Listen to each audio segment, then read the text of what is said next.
Hi, I'm Dr. C. Suman Kumar, consultant pediatrician, Ankura Hospital. Thanks to harsh winters, thanks to the air conditioners which we use or the coolers which we use, what we tend to see in younger babies and smaller babies is too much of stuffy nose or noisy breath. So when should we be concerned? When should we feel that nothing is going to happen? So whenever a baby is having severe running nose and the nose is stuffy, it needs to be treated. It's mostly because of a viral infection or can be because of an allergy.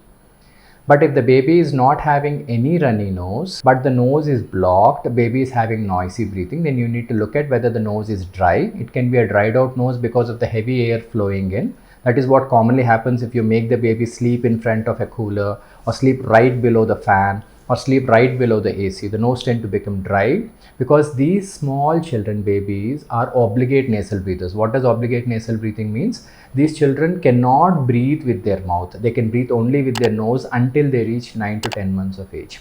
So even if the nose is slightly blocked, the babies tend to struggle. So how to avoid it? Better to avoid all these three conditions. Means the baby should not be in front of a heavy air where the nose becomes dry. There should be at least a 6 feet distance between the cooler and the baby, and there should be baby should be slightly away from the direct effect of the fan, and the blower should be kept in another direction as far as the AC is concerned, and the temperature should be moderate. It should not be too cold, it should not be too hot. In this way the baby will be usually the nose doesn't tend to become dry. Other reason for nose becoming dry is because of dehydration. What happens in this harsh summers is the air becomes really dry and the babies also become dehydrated and the nose becomes dry. So that's the reason the baby will be having noisy breathing. So in winters, obviously, it's because of the cold, the baby becomes having noisy breathing. The best solution for this is to avoid all these situations. And next is to put saline drops, 1 to 2 drops in each nostril based on your pediatrician's advice, and see that the baby breathes well.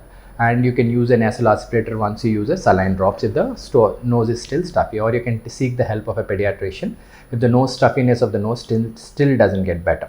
In some conditions where the baby is healthy, but baby will be having noisy breathing, the moment the baby gets up, the moment the baby is feeding, the baby will be having too much of noise which comes from the nose and the throat. And it appears as if the noise is coming from the chest as well. These babies usually will be healthy, will be smiling, will be sleeping well, will be passing urine well, will not have any problem as far as feeding is concerned, but the noise will be there.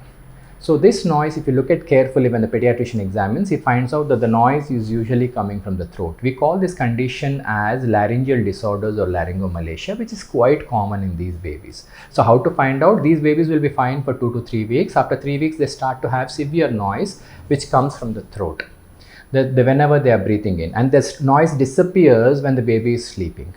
Noise appears when the baby is awake, when the baby is feeding, or when the baby is crying, or when the baby is smiling. So any of these situations are present, no need to panic. As long as these situations are there, take the baby to your pediatrician, confirm the diagnosis. Normally this condition settles down by 9 to 10 months, and by 18 months the baby will be absolutely fine. But keep under observation of a pediatrician as far as this condition is concerned. Thank you.